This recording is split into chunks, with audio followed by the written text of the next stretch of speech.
the recording.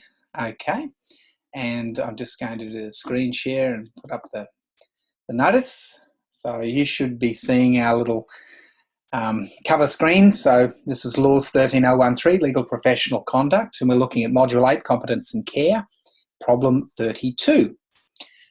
Okay, so I'll just switch over to just having a look at our course website for a minute. So we're now down to here, which is week 8, and we're looking at problem 32. So there's the problem. Excuse me.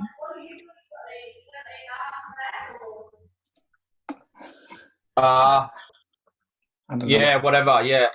Hello, it sounds like we've got somebody online. Who's that, Jeff? Oh, hello. You might want to mute your microphone, Jeff. Yeah, sorry. You're all right. Okay, we're looking at this particular problem, number 32. So let's just go through the facts of it. Mary Young is a youthful solicitor with 5 years' experience, working in a medium-sized city firm of 25 lawyers, including 8 partners. She's been working mainly in the areas of conveyancing, probate and family law, and hopes to become a partner next year. Mary has rarely been involved in court proceedings outside the family court, except to help out on some of the partners doing simple mentions or just assisting them in briefing barristers. Okay, so you know what her experience is. And then it says, Paul, a friend of one of her neighbours, and on his neighbour's recommendation, has brought to her a personal injuries action. So this is something outside a normal experience, involving injuries to his shoulders and chest. He tells her that he'd suffered these injuries as a result of being a passenger in Phil's car. I don't know who Phil is, but anyway, which collided at an unmarked intersection with a car driven by Alice. Now, Paul informs Mary that he had a previous serious sports injury to this same area, and that that was about 8 years ago, and that's now been exacerbated by this new injury. Okay, and it's caused additional damage. Mary tells him that this information is between the two of them. So that sort of tends to suggest that you know, they're not going to inform anybody about the fact that there was a previous injury in that area. Mary wants to show the firm that she can bring in additional clients. In other words, she's turning into a rainmaker, as they say, and that she can do negligence work. In fact, she creates her own negligence work in the end. She thus asks the senior partner with whom she usually works if she can run the case herself, even though it's not her usual area. He agrees, but says if she runs into any problems that she should come and see him immediately. She decides not to brief counsel. That's always probably a silly move if you're not experienced in an area. You lose that form of insurance of somebody who's experienced. As the case seems straightforward and will in all likelihood settle before trial. She therefore feels it's unnecessary to tell Paul about her experience in this kind of trial work, assuming that if the case does not settle, her experience in the family court will help her to do a proper job. Do you think she should be telling the client that she is inexperienced in this area? Do you think there's an obligation on her to do that? What do you think about that? Anybody got a view on that? Well, I think she should be telling the client if she doesn't have any experience in an area, if she's going to give advice. I think she should be telling the client that. She could say that and then say that she's being supervised by other, more senior people who do have experience in those areas. Do you think it would amount to potentially a breach of the Australian consumer law, which was something that I don't know if it was in Luke's answer or someone's answer today on the website had that, and I thought that was an interesting idea. Do you think... no, not mine. It would have been Jeff's even. Could have been Jeff. But what do you think about that proposition? The actual Section 18 of the Australian Consumer Law says that a person must not in trade or commerce engage in conduct that is misleading or deceptive or is likely to mislead or deceive. Do you think by withholding that information that possibly it could be argued that it could fall within that? I would think so. What are the requirements for client care? Are there any requirements in there about explaining who's actually going to work on a particular file and how much experience and what level they are within a firm? Well, doesn't it say when you have a client agreement that it says who's going to be looking after your matter and if there's a supervisor? Yeah, it does talk about who's going to look after the matter and who the supervising partner is. But I think there's a potential to argue that. I haven't seen any cases where that's been brought so far in the courts, but it's an interesting proposition. It would be better, I think, for her to disclose that, but then, by the same token, say that she's then being supervised by someone with more experience. But anyway, that's just as we go through. The next thing that happens is that she tries to negotiate with the lawyers from Phil and Alice's insurance companies, and the companies can't agree as to who's responsible. Neither wants to settle without establishing who's actually at fault. Mary decides that she must file an action joining both drivers. She decides again to continue the action without briefing counsel. Nor does she ask her senior partner or any of the other partners in the firm for help. She wants to show that she can stand on her own 2 feet and wants to become more experienced in these matters. Her rationale that she will then become more valuable to the firm. Well, certainly not if she ends up dragging the firm into litigation over negligence. That's not going to help her. During the hearing in October 2006, Mary has a difficult time questioning witnesses, so she's in effect acting as a solicitor advocate. So she's put herself in the role of the barrister. So not only doesn't she have experience in being a solicitor in this area, she's now becoming an advocate in this area. So it's even potentially further outside her experience. She's interrupted several times for asking inappropriate questions. She examines Alice as to what she was doing when she approached the intersection. And Mary says, you stated that you were going to the supermarket. Yes, it's obvious you were thinking about what you were going to buy. And then, well, is that obvious? And the judge says that's a leading question, that Mary's been warned several times about that. She continues wasting the court's time, and because, again, she's going to be reported off to disciplinary authorities. It's a pretty, it's very uncommon for judges to do that. I've only ever seen that happen once, and it was absolutely appalling counsel. And it went on for days before that it got to that point. So anyway, this judge has obviously had a bad day and is making this suggestion. She then says, I'll reframe the question. Alice, was your mind preoccupied with what you were going to buy? Well, it wasn't. She didn't do a very good job at reframing it, did she? Anyway, the judge says, that's enough. We'll have a recess. Both counsel come to my chambers, go off to the chambers. The judge says, Mary, I'm going to order a recess until tomorrow. You're advised to try and settle the matter, as obviously you do not have the proper skills to be an advocate. I'm also reporting matter to the Law Society, suggesting that you'll be required to take a special course on advocacy and evidence.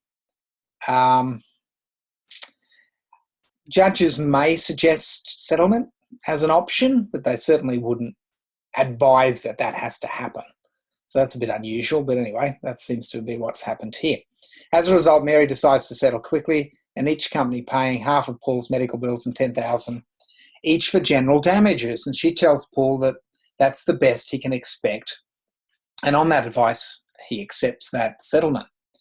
Now, after the matter has settled, Paul finds out by talking to a barrister he meets at a party that Mary did not include in her negotiations or in the statement of claim any claim for the interest on general damages that occurred from the time of the accident up to the date of hearing. Now, that should have been there. And he also finds that the amount received was extremely low, or suggests the amount received was extremely low in the light of the special damages and medical bills that would have been incurred, and that he thinks that this particular person has been denied justice. And what's happened now is that they've come along to seek your advice about what to do. So what should they do you think, in this situation? What remedies are available to the client, Mary's client, in this situation? What remedies are there? What were the duties that Mary owed that she may have breached? What do you think? Might ask, who was I going to ask? Jeff. I'll ask Jeff if he's still there. Oh, yeah. Well, I think she's liable in tort. She's got a clear duty of care to perform her duties, to a standard of a competent solicitor, and she's clearly breached that. So I think she's liable in tort as well as contract. Actually, contractually, she's breached the terms of her contract as well, I'd say. Which is the case that said you could bring both of those claims together in the one action? Does anybody remember that? Fairly famous case. Hedley, Byrne and Co. and Hellers and Partners. That's right, Hedley, Byrne and Co. and Hellers and Partners, and that was in 1964. Appeals cases 465.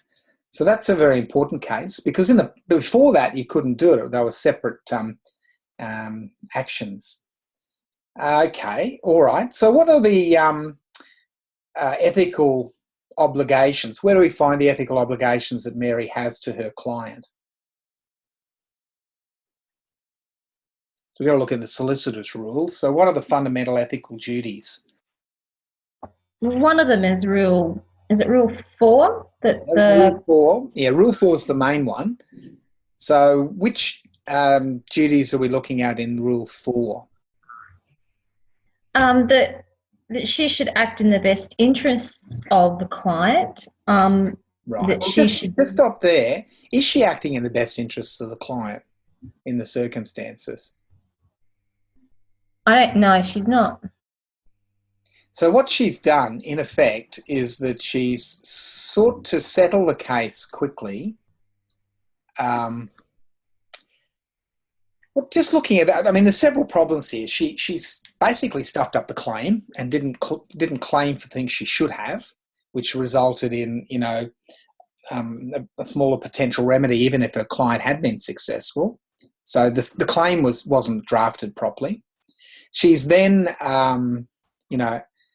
failed in the way in which she's presented the case, resulting in this suggestion from the judge that it should be settled. She's then sought to settle it on whatever basis she can. Well, she's said to settle quickly.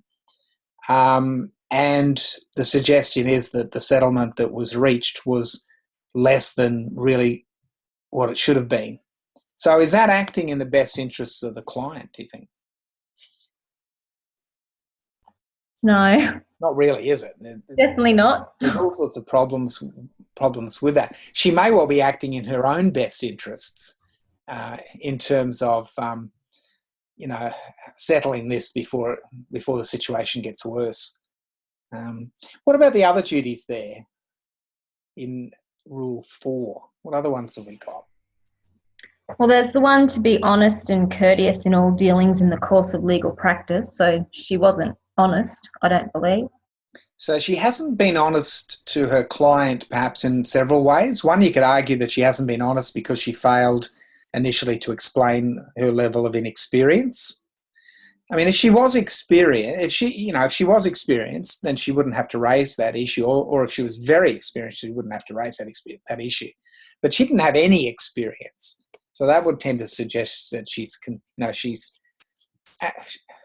you know, I'd say actively concealed that, but certainly she hasn't been honest there. And she hasn't been honest in terms of telling Paul that this is the best settlement that he can expect. That's not necessarily an honest position either. Okay, what other things are there in Rule 4? Do you want me to keep going? Yeah, well, no one else seems to be wanting to have a go at the well, the other one was deliver legal services competently, diligently, and as promptly as reasonably possible. Well, I wouldn't say competently and diligently. Well, there's a question about competence, isn't there? There's certainly a question about her ability to draft the statement of claim.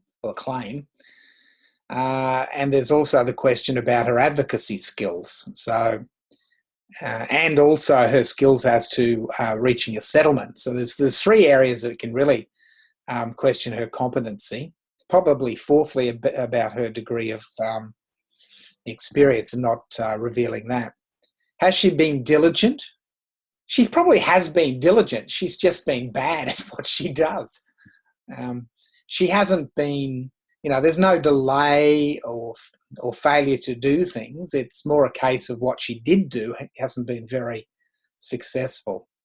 Then there's the other one, avoid any compromise to their integrity and professional independence. Well, what do you think about that one? So that's rule 4.1.4. What do you think about that? Has there been a potential breach of that? Like, a conflict in terms of professional independence? What do you think, Luke? You've gone quiet on me. That may be in relation to the judge's direction, would it? Well, I think so, because what she's doing there is that she's acting in her own self-interest rather than the interest of her client. So her independence is effectively compromised. She's not acting in an impartial or an independent way. She's acting in terms of her own interest to try and resolve this question as simply as possible. So that's the sort of argument you'd raise there. Okay. All right, so we've got breaches of these various duties. We know that there's liability in tort and there's liability in contract. What's the test in relation to both of them? What's the standard of proof? So what do you think, Jeff? What's the standard of proof?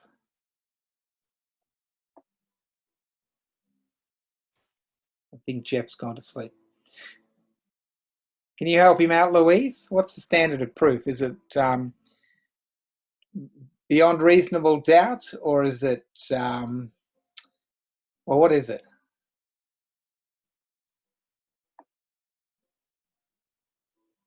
Yeah, I can't remember. All right, well, I'll put it another way. Is it an objective standard or a subjective standard? Isn't it a subjective standard? No. Objective. It's objective.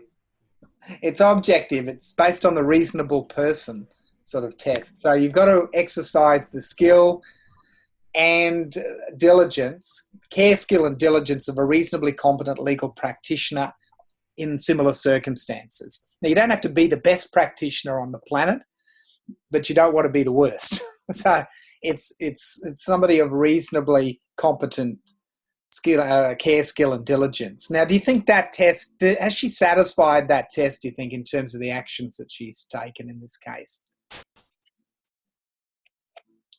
Sorry, Stephen, I'm a reasonably incompetent user of Zoom, so... All you have to do is toggle on and toggle off that microphone. I know, but I'm flicking between a couple other screens, and I lose my mark there. But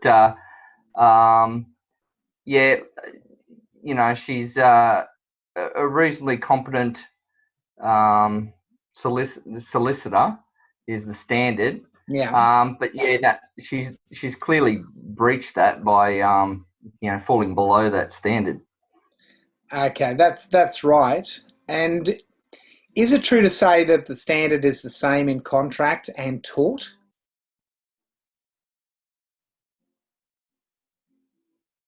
Is that the situation? Is it the same test in terms of whether there's been negligence or whether there's been a breach of contract? I would think with breach of contract, you'd be looking at a misrepresentation case or something like that rather than one of negligence there. Well, as in tort. There's certainly you could argue that she's been negligent in how she has failed to properly frame the cause of action by not including the claim for interest and also for the medical expenses, which are special damages. She hasn't done that. So you could say that she's negligent there. and she's also potentially negligent in the way in which she's conducted the actual her role as an advocate. So that's on the negligence side. On the actual contract side, you could say that she's breached her contract because there's a contract to perform services to this objective standard of a care and skill and diligence of a reasonably competent legal practitioner, and she's failed to do that. So that's a breach of contract, but it is actually the same test. It's judged against this subjective standard of care in both cases. And you can see that in I think Safe Ali and Sydney Mitchell's case, as well as, that's essentially the one I'd refer to, or even Hedley, Byrne and Heller Partners, again, either of those cases. Safe Ali, there was a comment there by Lord Diplock, and he said that no matter what profession it may be, the common law does not impose on those who practice it any liability for damage resulting from errors of judgment unless the error was such that no reasonably well-informed and competent member of that profession could have made. So that's that objective test, but it applies to the common law, which is covering both tort and negligence situations. Okay, well, that then sort of brings us to what defences she can raise. So we know that she's got potential liability. What defence can she raise if we were thinking about suing her? Any ideas? She's really only got one defence, hasn't she? Advocate's immunity. Yeah, that would be a claim for immunity. And this is this notion of an advocate's immunity. Now, typically it was designed to operate to protect barristers standing on their feet arguing in court. And we'll look at some of the reasons for it in a minute. But it also applies to solicitor advocates, which is what she's doing, because she's effectively in court arguing on her feet. And it also extends to any sorts of transactions or things associated with what happened in court. So it could argue that it extends also to the settlement negotiations because that's intimately connected to what's going on. I think it would be a pretty hard sell to argue that it would apply to the way in which the actual statement of claim was drafted, because that's done a long time before you're actually in court, and you're not under any pressure of standing on your feet and doing that. So that might be a bit of a problem for her. So what is the immunity? What's the position in the United Kingdom? That's probably where we should start. What's the position in the United Kingdom? Is there an advocate's immunity in the UK?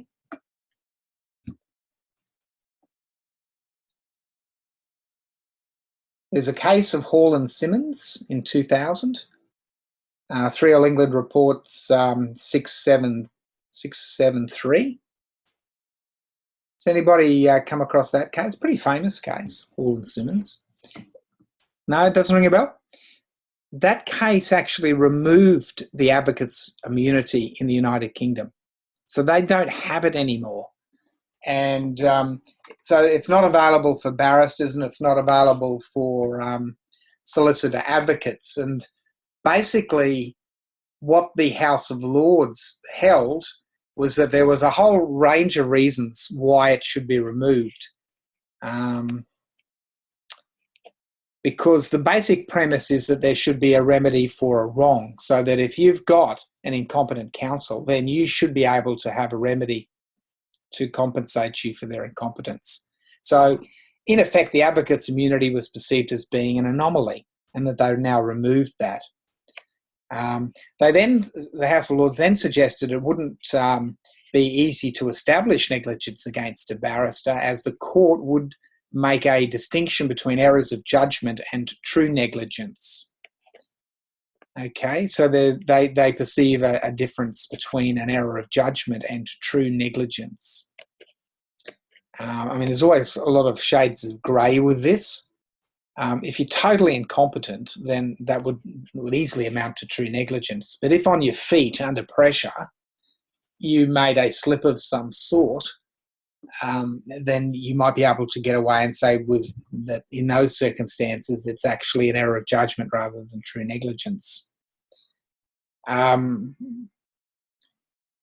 argument that removing the immunity would enhance public confidence in the legal system was put up, and they accepted that. People, again, comes back to this notion that they should expect a redress for negligence, and that this was an historical aberration, that public policy over the years had changed.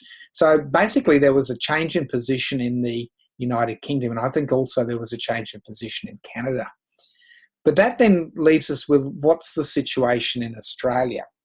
So what do you understand as the situation in Australia? So there were a few cases on this. Any suggestions on what the situation is? Do we have an immunity in Australia for barristers and solicitor advocates? Or has yes, we do. Okay, yes, so Louise is saying yes. Do all of you agree with that? Jeff? And I agree. Okay, so what about you, Jeff? Do you agree with that?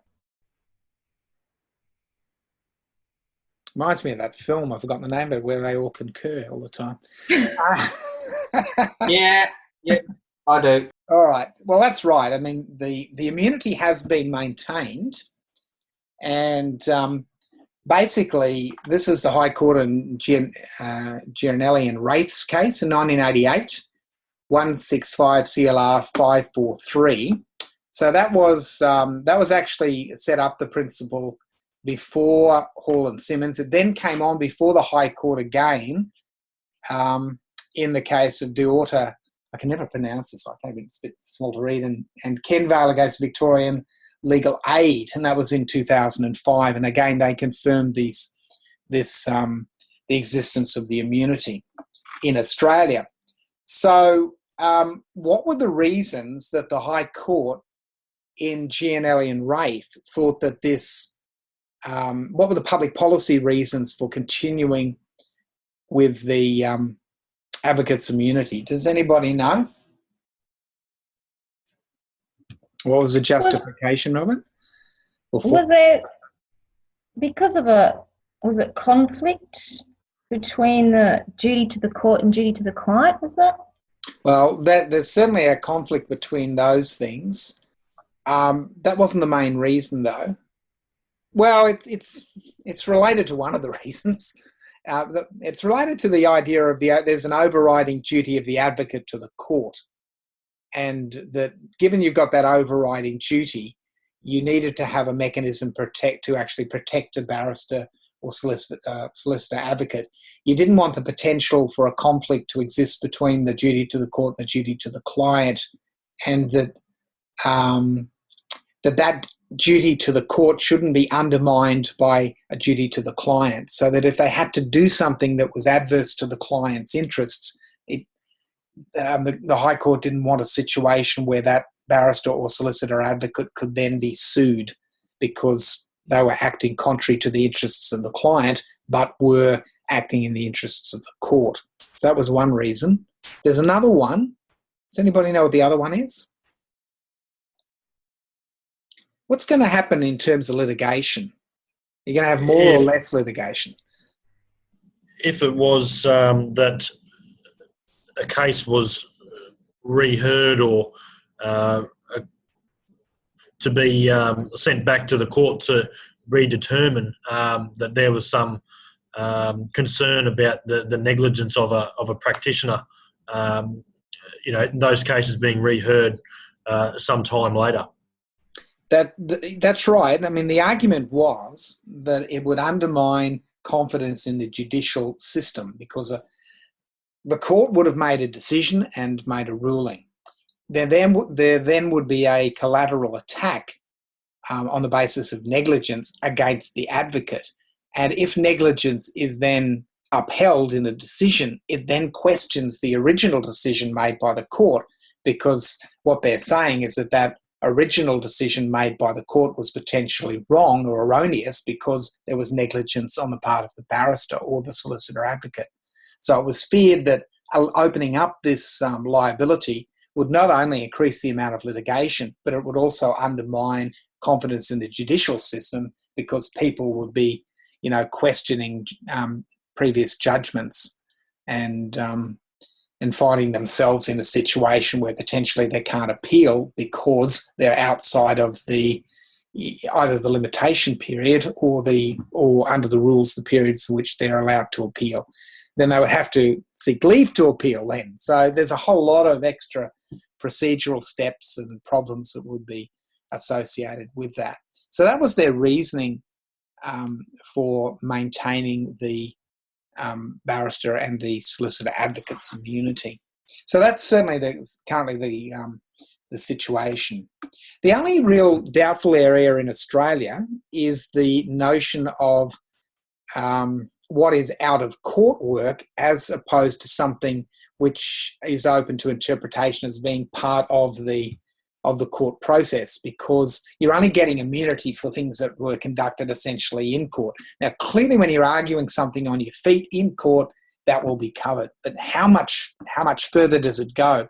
Does it also cover a settlement negotiation, for example, that has arisen out of what's happening in court?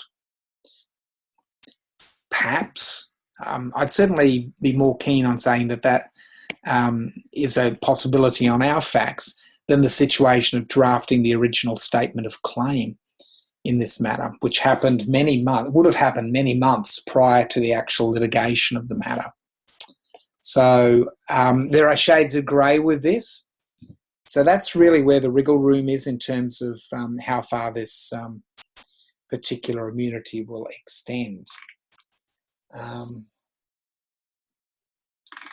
All right.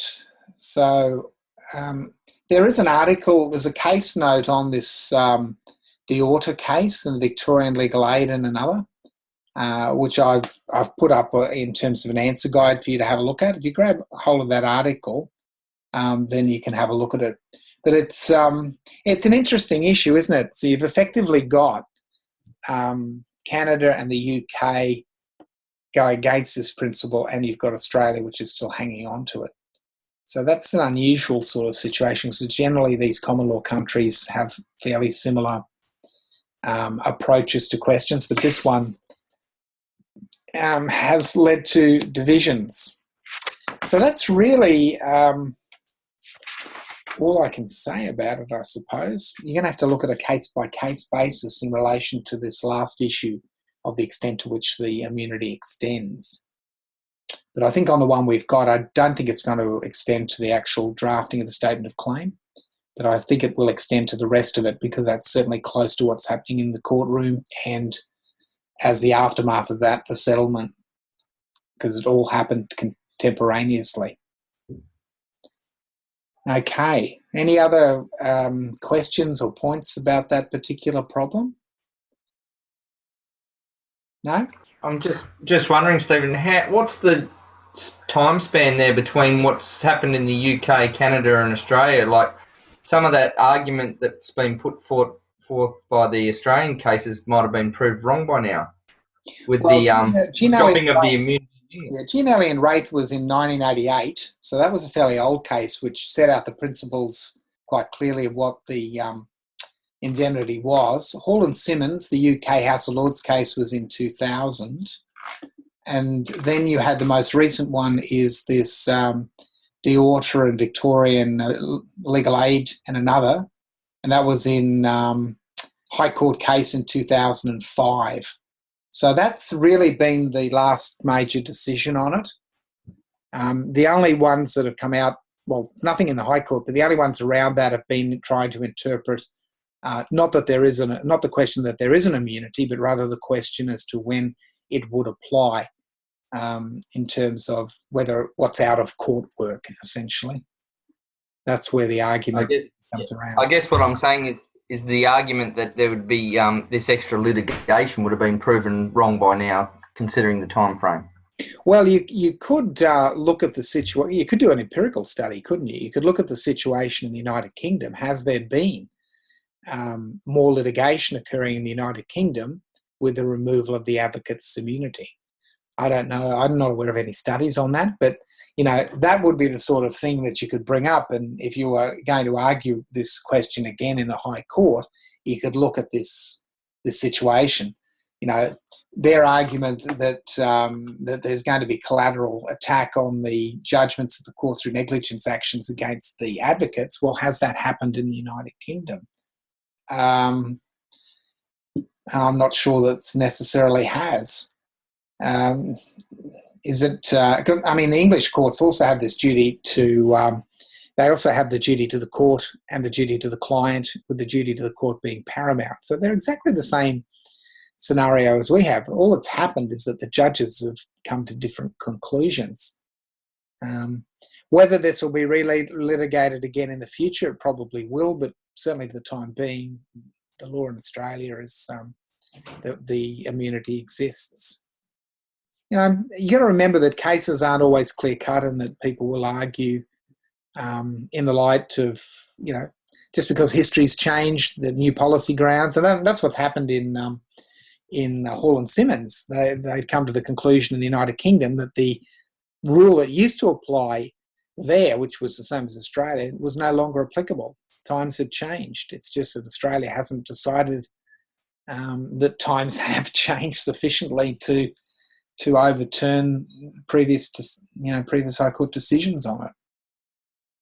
So you've got to have a case that goes to the High Court before they're going to overturn it. And that's a very expensive process. So, these things will sit there for years.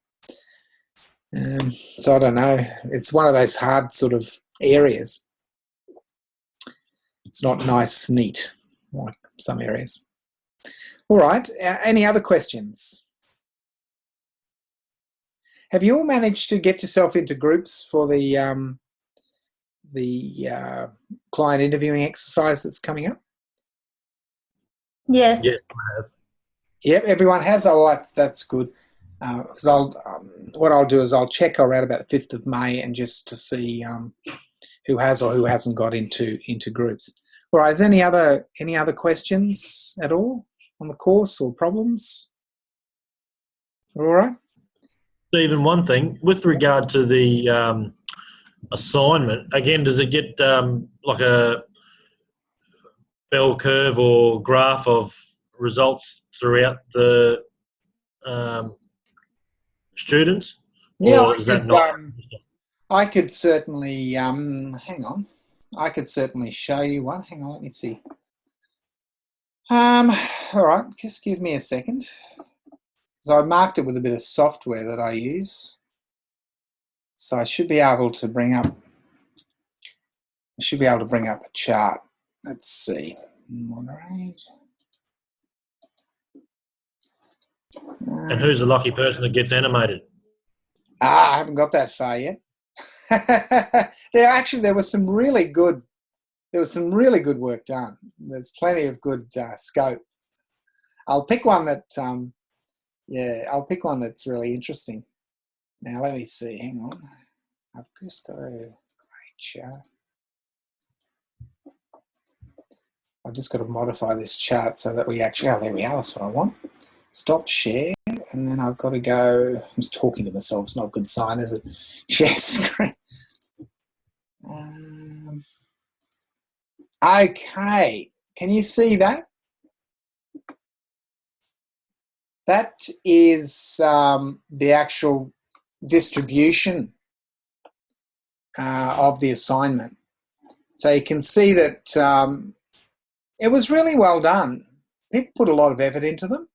So the average you can see was a credit. If I just pull this down a little bit, you can see there the numbers of students that you can see there. 3. So 3 had a high distinction, 7.14%. 10 had distinctions, 18 had credits, 9 had passes, and 2 people who actually failed. Didn't fail by much, but they did nevertheless. So that's the distribution there. Okay, and I did put a spider chart into each of your assignments, which showed you what you achieved on each of the criterion, and also the average of all the other people on that criterion as well, so you can sort of see where you sat compared with everybody else. Okay, I don't know whether you found that approach useful or not, having some of those statistics. But I can certainly generate them with this bit of software. Okay. Was that what you were after, Luke?